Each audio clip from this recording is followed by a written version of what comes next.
One breed goes extinct every single month. That is not a guess. That is the United Nations Food and Agriculture Organization reporting on the state of the world's livestock. 17% of all farm animal breeds, roughly 1,500, are currently at risk of disappearing entirely. And here is the number that should stop you cold. Just 3 pig breeds now produce 75% of all American pork. 4 sheep breeds account for over 60% of the national flock. 1 dairy cow breed, the Holstein, makes up roughly 90% of all dairy cattle in the country. The system that feeds you is running on a genetic razor's edge, and the animals that could save it, the breeds with disease resistance, foraging instincts, and fat metabolism pathways that took centuries to evolve, are the ones being allowed to die. Today I am showing you 7 medieval breeds that big agriculture wants you to forget, and by the end of this video you will understand why forgetting them could cost us everything. Let's start with the one they almost erased completely. Number 1. The Tamworth pig, the last forest pig in England. Walk into an English oak forest in the year 1200. The floor is carpeted with acorns, and moving through the trees are dozens of long-snouted reddish-gold pigs doing exactly what they were designed to do, eating every fallen nut in sight. This was pannage, an ancient rite so important that the Domesday Book of 1086 measured the value of woodland not by its timber, but by how many pigs it could feed. A forest entry might read, "Wood for 300 swine." That was the currency. And the pig that made it all work was the ancestor of what we now call the Tamworth. The Tamworth is the oldest pure English pig breed still in existence. It descends directly from the medieval forest swine of northern Europe, the original foraging pig with a long head, powerful snout, and an athletic frame built for covering miles of woodland every day. These animals did not need feeding. They fed themselves on acorns, beech mast, roots, and whatever else the forest floor offered. The medieval farmer's job was not to feed the pig. It was to show up in November with a knife. After the Second World War, the British government decided that just 3 fast-growing breeds should form the basis of the modern pig industry: the large white, the landrace, and the Welsh. Every other breed was treated as obsolete. The Tamworth's slower growth rate and its refusal to thrive in confinement made it economically irrelevant overnight. Today, the Tamworth is classified as threatened by the Livestock Conservancy, with fewer than 1,000 annual registrations in the United States and fewer than 5,000 worldwide. The Rare Breed Survival Trust in Britain lists it at their highest level of concern. Here is what the industry threw away: a pig that could find its own food for 6 months of the year. A pig whose meat has a depth of flavour that commercial pork cannot touch because the animal actually moved, actually foraged, actually lived like a pig. A pig that required no soy imports, no climate-controlled buildings, and no antibiotics to keep it alive. The medieval forest farmer would look at a modern pig operation and ask one question: why are you paying to feed an animal that can feed itself? Number 2. The Soay sheep.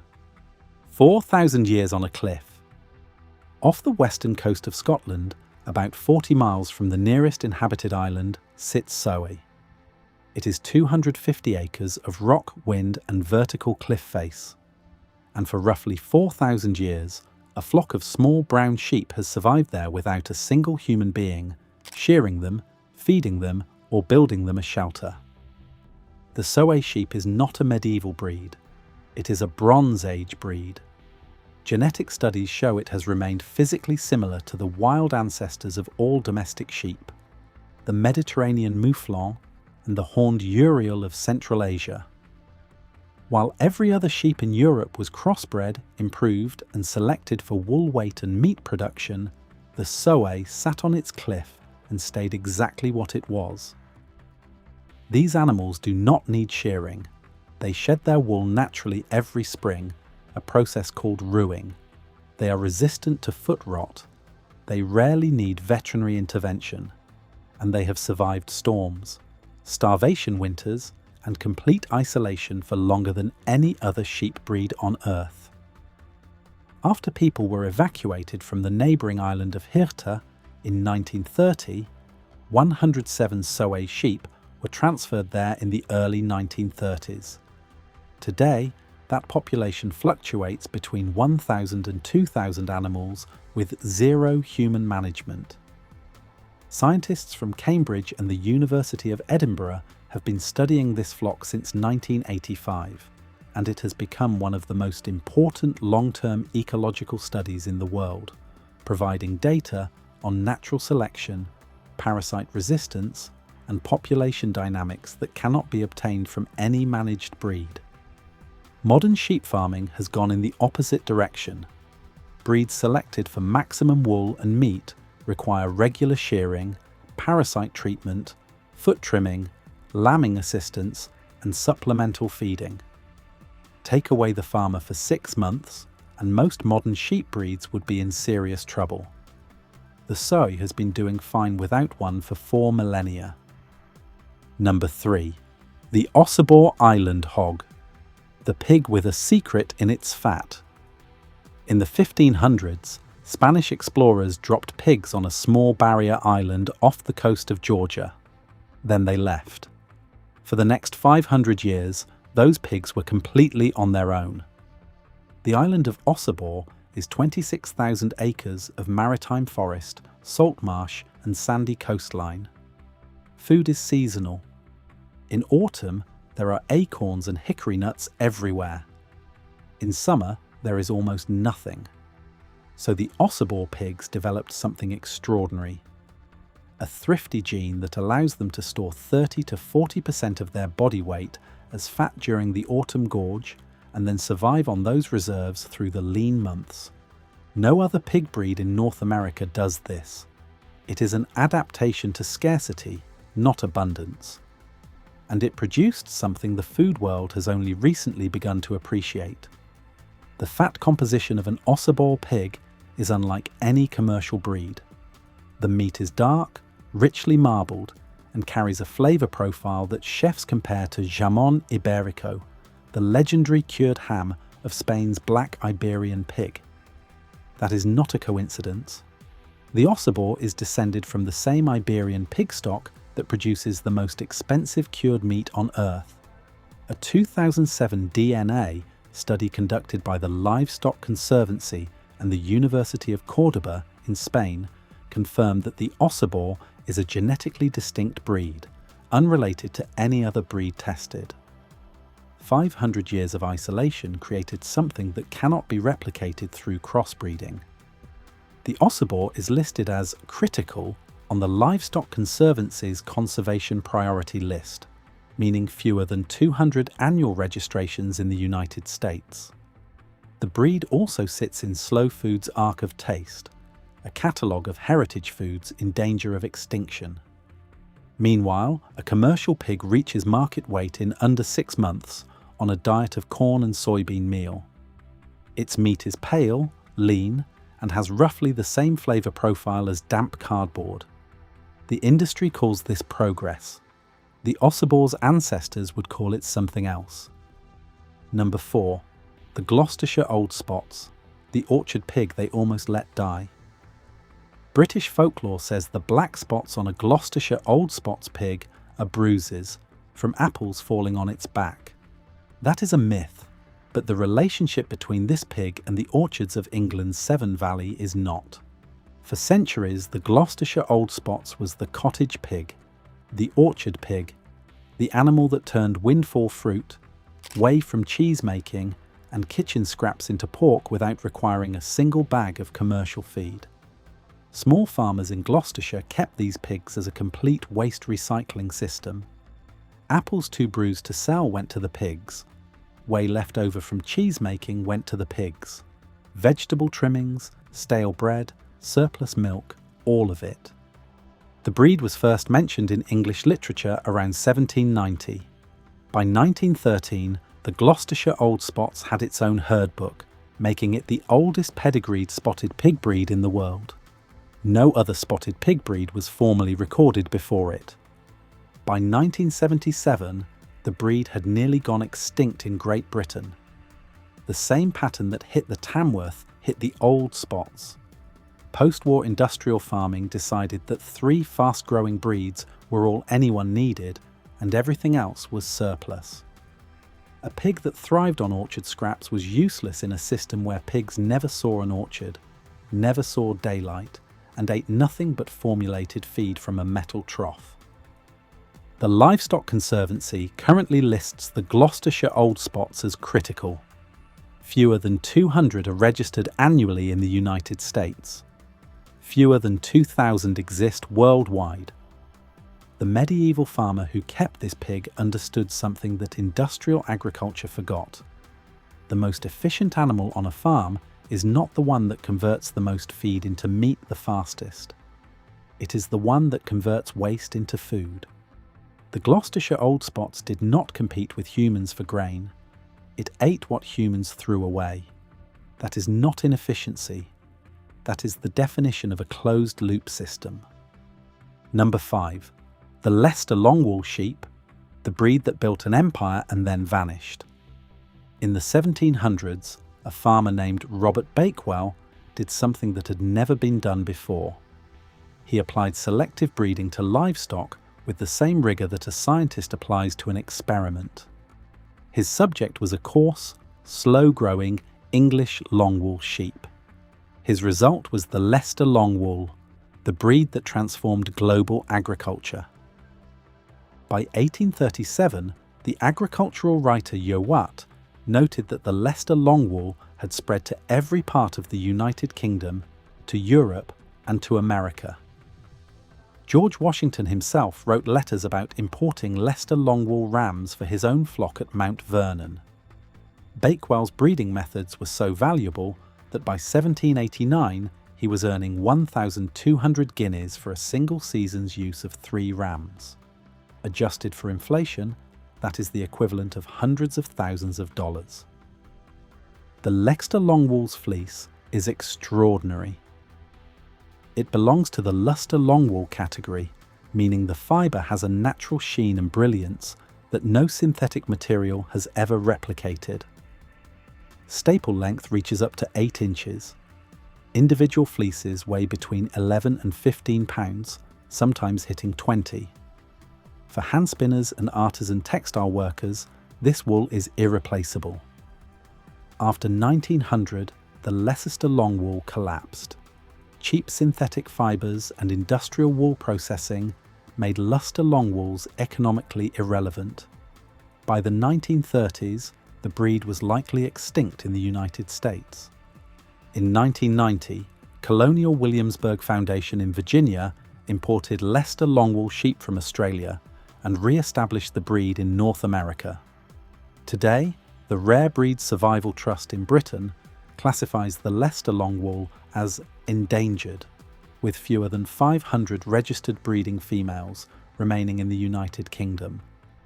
The breed that literally built the foundation of modern animal husbandry, the breed George Washington imported for his own farm, now survives because a historical museum decided it was worth saving. Number 6. The Chillingham wild cattle, 700 years behind a wall. In the 1200s, someone built a stone wall around a park at Chillingham Castle in Northumberland, England. A herd of cattle was enclosed inside, and for the next 7 centuries, those cattle were left almost entirely alone. The Chillingham wild cattle are not a managed breed. They are not fed. They are not sheltered. They are not bred by humans. They give birth without assistance. They fight for dominance without intervention. They live and die on roughly 350 acres of parkland, exactly as their medieval ancestors did. Today, there are approximately 130 animals in the herd. They are white with coloured ears, small by modern standards, with bulls weighing around 660 pounds and cows around 620.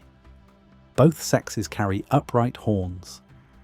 DNA analysis of the Chillingham herd revealed something scientists almost could not believe. virtually zero genetic diversity. These cattle are more genetically uniform than any other cattle population on record. In any other context, that level of inbreeding would cause catastrophic health problems. Yet the Chillingham herd has survived plagues, harsh winters, and a near-extinction event in 1947 when relentless snow left only 5 bulls and 8 cows alive. The fact that they survived that bottleneck and rebuilt to 130 animals is being studied for what it reveals about genetic resilience, natural selection without human intervention, and the long-term viability of small populations. At the Archbishop of York's installation feast in 1465, 6 wild bulls from a park just like Chillingham's were roasted and served.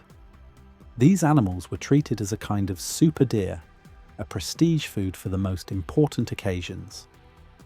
Today, the Chillingham herd is one of the rarest animal populations on the planet, protected by a dedicated association and a small reserve herd of about 20 animals in northeast Scotland.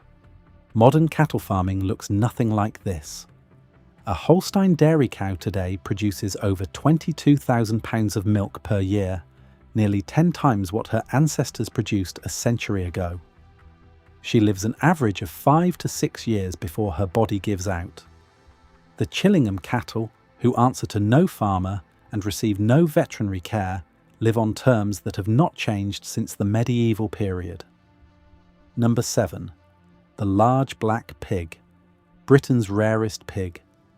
The large black had its origins in the Old English hog of the 1500s and 1600s. By the late 1800s, breeders in Devon, Cornwall, Essex and Suffolk merged their local black pig populations into a single recognised breed. In 1899, the Large Black Pig Society published its first herd book. By 1919, the Large Black was supreme champion at Smithfield, the most prestigious livestock show in Britain. That year, 121 large blacks were entered at the Royal Show, more than any other pig breed. The large black had spread across Britain and been exported to mainland Europe, North and South America, Africa and Oceania. It was, by every measure, one of the most successful pig breeds on the planet. Then came the Howitt Report. After the Second World War, the British government commissioned a study to determine which pig breeds should form the basis of the national pig industry. The report recommended 3 breeds suited for intensive indoor production: the large white, the landrace and the Welsh. Every other breed was effectively told to disappear.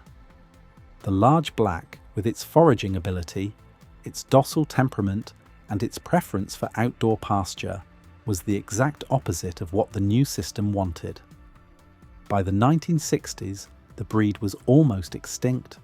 Today, the Rare Breed Survival Trust classifies it as vulnerable, with an estimated 200 to 300 breeding females in Britain.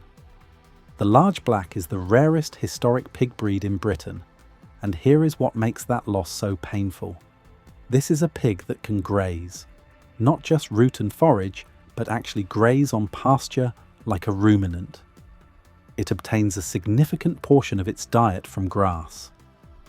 In a world increasingly concerned about the environmental cost of growing grain to feed livestock, the large black represents a model of pig farming that barely touches the grain supply chain. The Howitt Report looked at this animal and said it was obsolete. 70 years later, the problems that pig was solving, feed dependency, land use, environmental impact, are the exact problems industrial agriculture cannot fix. Now here is what ties all 7 of these breeds together. Every single one of them was pushed aside for the same reason. Not because they were inferior, because they were inconvenient. The Tamworth was too slow, the Soay was too small, the Ossabaw was too fat, the Old Spots was too tied to a specific farming system. The Leicester Longwool made the wrong kind of wool. The Chillingham cattle could not be managed. The large black preferred grass to grain. None of those are failures, those are features. Every one of those traits was an adaptation to a specific environment, a specific climate, a specific way of farming that worked for centuries. The medieval farmer did not breed animals for maximum output in a controlled environment. He bred animals that could survive the real world. And here is the part that should concern you. When you reduce your entire food system to 3 pig breeds, 4 sheep breeds, and 1 dairy cow, you have created something that looks efficient on a spreadsheet but is catastrophically fragile in reality. A disease that targets one of those 3 pig breeds does not take out a fraction of your pork supply. It takes out 75%. A parasite that evolves to exploit the genetics of your dominant sheep breed does not cause localized losses. It sweeps through 3/5 of your national flock. The genetics sitting inside a Tamworth pig, an Ossabaw hog, or a Soay sheep are not sentimental nostalgia. They are a biological insurance policy. Disease resistance traits that took centuries of natural selection to develop. Fat metabolism pathways that no laboratory has replicated. Foraging instincts that eliminate entire categories of farming cost. So what can you do about it? You have 3 options. First, buy heritage breed meat. Farmers who raise Tamworths, large blacks, Gloucestershire Old Spots, and other heritage breeds exist, and most of them are struggling to stay viable because the market does not know their product exists. Search the Livestock Conservancy's breeder directory. Find a heritage pork producer within driving distance. When you taste the difference between a Tamworth chop and a supermarket pork chop, you will understand what 70 years of industrial breeding deleted from your plate. Second, if you have land, raise 1. You do not need a ranch. A pair of Gloucestershire Old Spots can thrive on a half-acre with orchard scraps and garden waste. Soay sheep are among the lowest maintenance livestock on earth. They shed their own wool, resist parasites, and can manage on rough grazing that would starve a commercial breed. Dexter cattle, a small Irish heritage breed, are one of the last tri-purpose animals in the world, producing beef, milk, and draft power on a fraction of the land a Holstein requires. Third, at minimum, learn what you are losing. The Livestock Conservancy publishes a conservation priority list every year documenting the status of more than 180 endangered breeds. Since that effort began nearly 4 decades ago, not a single breed on their list has gone extinct. That is the result of people paying attention. The medieval farmer with his forest pigs and his cliff sheep and his orchard hogs was not primitive. He was running a food system that fed Europe for 1,000 years without destroying its own genetic foundation. We replaced that system with one that depends on 3 pig breeds, a handful of sheep varieties, and a single dairy cow. We did that in 70 years. And now we are spending billions trying to solve problems those medieval breeds had already solved.